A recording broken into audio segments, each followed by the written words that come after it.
Halo teman-teman, assalamualaikum warahmatullahi wabarakatuh. Selamat pagi teman-teman. Sekarang tanggal 6 Oktober 2024. Tepatnya saat ini masih pukul 5.30 pagi. Jadi cuacanya masih cukup cerah dan masih pagi.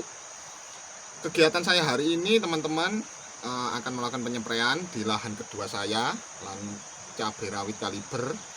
Nah, nanti kita lihat bareng-bareng kondisi cabai rawit saya seperti apa. Nah, di lahan kedua ini sekedar informasi ya teman-teman. Di lahan kedua saya ini saya tanam 2 kloter. Jadi yang kloter pertama itu sudah usia sekitar 40 harian. Untuk lebih tepatnya saya agak lupa ya, tapi sekitar 40 harian. Dan yang kedua ini masih sekitar 14 hari sekarang. Kalau nggak 14 ya 15 hari ya. Jadi di belakang saya ini usia yang 14 hari. Dan yang di sebelah sana itu sudah sekitar 40 hari ke atas. Nah, kegiatan saya hari ini akan melakukan penyempraian untuk yang usia 40 hari tersebut. Nah, jadi cuacanya masih cukup cerah teman-teman.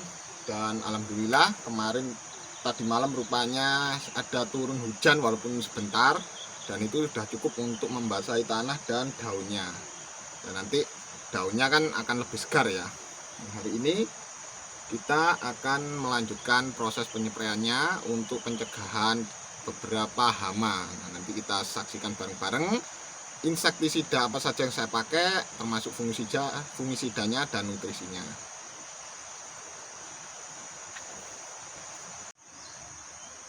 Nah, ini adalah pemandangan cabai rawit kaliber kita yang sudah berusia sekitar 40 harian ya setelah tanam.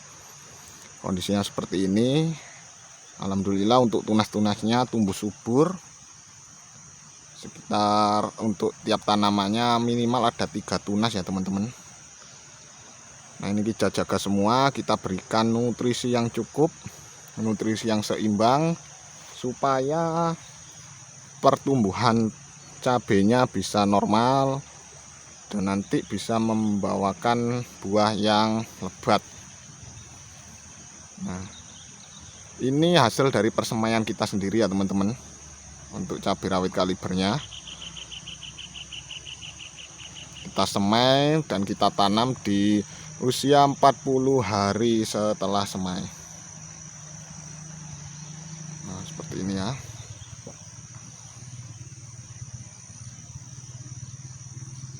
Kondisi batangnya seperti ini teman-teman. Ukurannya kurang lebih sekitar sebesar puntung rokok ini untuk ukuran tunas-tunas airnya. Sedangkan untuk yang batang utamanya ini hampir 2 kalinya puntung rokok. Dan juga sudah membawakan bakal bunga ya teman-teman. Bunganya double-double. Nah, ini seperti ini.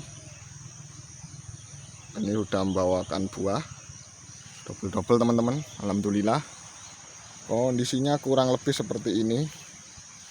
Hari ini saya akan melakukan penyempraian untuk mengendalikan hama ulat ya teman-teman. Bisa dilihat ini daunnya banyak yang berlubang. Ini ulat penggorok daun ya, atau ulat bor kalau penyebutan.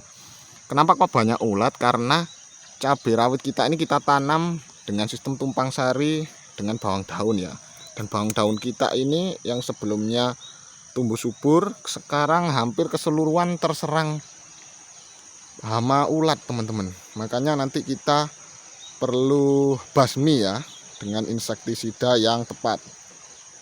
Selain ulat, kita juga nanti akan melakukan penyempraian untuk pencegahan hama tungau merah seperti ini. Nah, tungau merah ini nanti kalau kita biarkan dia bisa mengenai seluruh daun, menyerang seluruh daun. Daunnya merah kemudian rontok teman-teman, menyisakan batang. Nah, sebelumnya sudah kita spray untuk insektisidanya. Nah, alhamdulillah sekarang kondisinya lebih membaik dari sebelumnya. Jadi kebiasaan saya teman-teman sebelum melakukan kegiatan di kebun ini itu pasti keliling dulu untuk melihat-lihat kondisi tanamannya. Nah, sebelum kita melakukan penyempraian sesuai bahan yang dibutuhkan ya. Jadi hama apa saja yang ada di kebun kita tanggulangi sesuai dengan kebutuhannya. Jadi tidak asal ya teman-teman. Alhamdulillah kondisinya untuk virus Gemininya tidak terlalu banyak, kurang lebih mungkin sekitar 10 pohonan ya.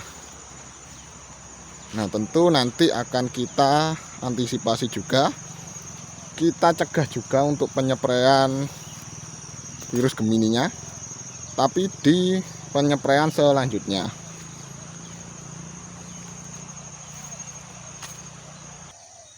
Nah ini bisa dilihat teman-teman, tunas airnya sangat lebat sekali. Ini ada 1, 2, 3, 4 tunas air. Ini juga 4, itu juga 4. Rata-rata 3-4 tunas. Bahkan ada kemarin yang saya hitungi sampai 12 tunas teman-teman. Ini saya lupa di mana letaknya. Ada beberapa tanaman pokoknya. Nah, kenapa kok tunasnya bisa banyak? Ini karena di fase-fase awal vegetatif, di awal tanam, selalu saya berikan pupuk fosfat teman-teman. Jadi fosfat ini dia yang merangsang pertunasan baru agar cepat tumbuh. Nah, jadi fosfatnya ini kita berikan, kita kocorkan setiap 5 hari sekali sampai usia 15 hari. Jadi tiap usia di usia 5 hari, 10 hari, dan 15 hari setelah tanam.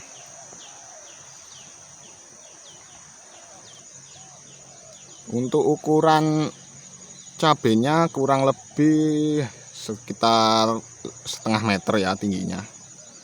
Ini sudah cukup tinggi teman-teman, karena ini masih usia sekitar 40 hari dan tingginya sudah setengah meteran.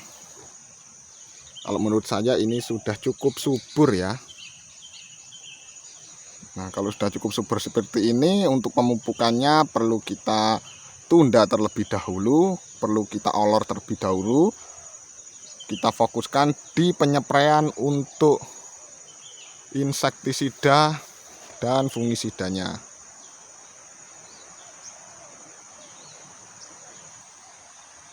Jadi di kebun saya yang kedua ini total populasi tanamannya sekitar 7.000 pohon ya teman-teman.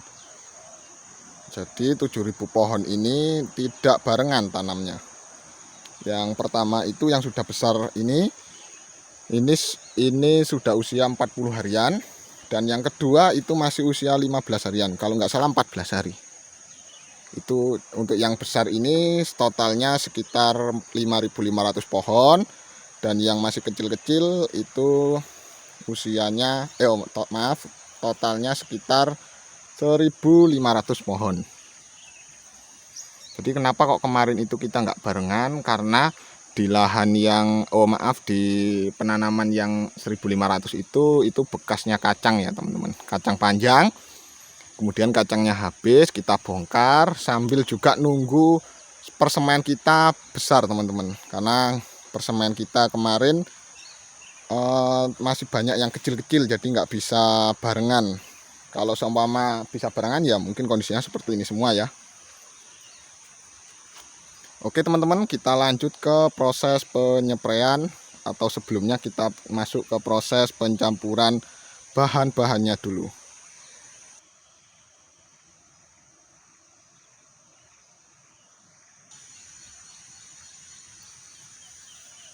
Oke teman-teman, jadi ini adalah bahan-bahan yang akan kita gunakan untuk penyepraian kali ini. Untuk penyepraian kali ini kurang lebih ini sudah yang ke-6 kalinya. Untuk penyepraiannya kita spray setiap 5-7 hari sekali. Dan untuk penyepraian kali ini kita fokuskan hanya untuk 2 bahan insektisida. Karena kita menyesuaikan kondisi di lapangan ya teman-teman. Saya sesuaikan dengan kondisi pada tanaman cabai saya gitu kan.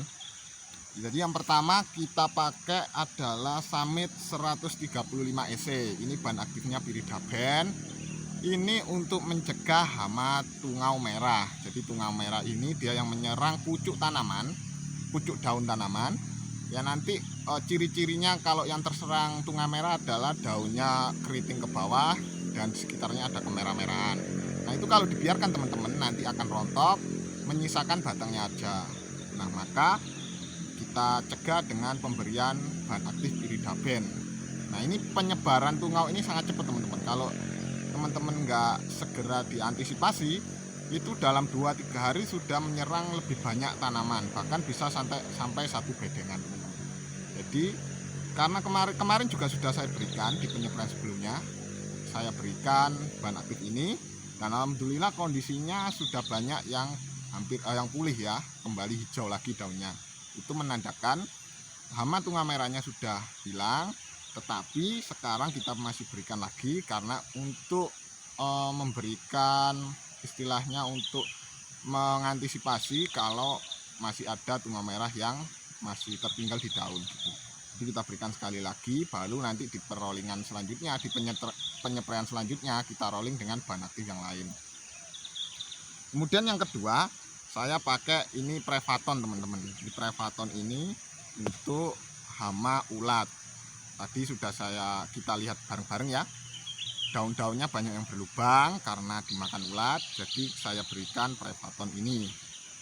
Kemudian untuk fungisidanya saya pakai Mancozeb. Mancozeb ini untuk mencegah bercak daun teman-teman. Kemudian juga bisa untuk menyegah busuk batang juga, makanya kita berikan Mancozeb. Selain itu karena sebelumnya tanaman ini kan sudah kita berikan fungisida yang lain, jadi kita rolling sekarang pakai Mancozeb. Kemudian yang kedua, karena tanaman kita sudah hampir memasuki fase generatif, di fase akhir vegetatif dan sudah mulai pecah cabang, kemudian selain itu juga sudah turun hujan, maka kita cegah untuk terjadinya busuk batang atau busuk daun. Nah, kita berikan tembaga hidroksida. Ini saya pakai Kopsid 77. Tembaga hidroksida sendiri teman-teman bisa pakai selain yang ini ya, pakai Nordok. Itu bebas pilih lah. Tapi saya pakai Kopsid 77. Nah, fungisidanya kita pakai 2, kemudian kita masuk ke nutrisi. Untuk nutrisi yang pertama, saya pakai ini teman-teman, magnesium sulfat. Ini untuk menghijaukan daun. Jadi kalau teman-teman pakai ini, insya Allah daunnya bisa lebih awet untuk hijaunya lebih awet. Baru yang terakhir, saya pakai Vitaran SL. Ini unsur mikro ya teman-teman. Unsur mikro ini sangat dibutuhkan tanaman, terutama tanaman yang habis terserang penyakit. Jadi unsur mikro ini dia bisa membantu mengembalikan sel-sel atau jaringan tanaman yang rusak setelah terserang penyakit. Nah, tadi kondisi daunnya itu berlubang. Nah, dengan diberikan Vitaran SL harapannya tentu nanti daunnya bisa ketutup lagi, dan di tunas-tunas yang baru, di pemberian yang di daun-daun yang baru nanti bisa segera muncul lagi dan bisa daunnya lebih lebat gitu teman-teman. Nah, jadi ini total ada 6 bahan yang akan kita pakai untuk penyepraian hari ini. Langsung saja kita lanjut ke proses pengadukan dan pencampurannya. Nah, untuk dosis penggunaannya, untuk narkosepnya saya pakai 2 sendok makan, kemudian Kopsid 77-nya itu saya pakai 1 sendok makan, magnesium sulfatnya saya pakai 2 sendok makan juga, samitnya kita pakai 15 ml, Vitaran SL-nya kita pakai 20 ml, dan untuk Prevatonnya saya pakai 10 ml. Nah, untuk dosis ini dipakai untuk tangki 16 liter ya teman-teman.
Oke teman-teman, ini tadi kegiatan saya hari ini dalam penyepraian cabai rawit kaliber untuk ke-6 kalinya. Nantikan video-video saya selanjutnya, mungkin 5 hari dari sekarang ya, untuk update terbaru di lahan kedua saya ini. Nanti untuk perawatannya apa saja yang saya lakukan, apakah penyepraian atau pengocoran, silahkan nantikan video saya selanjutnya ya. Kita nantikan bareng-bareng hasil dari metodenya Mas Udin ini. Terima kasih yang sudah menonton. Nantikan video saya selanjutnya. Dukung terus channel Petani Malang Selatan dengan cara subscribe channel ini, dan juga share video-video saya, mungkin bisa bermanfaat untuk teman-teman semua. Terima kasih. Assalamualaikum warahmatullahi wabarakatuh.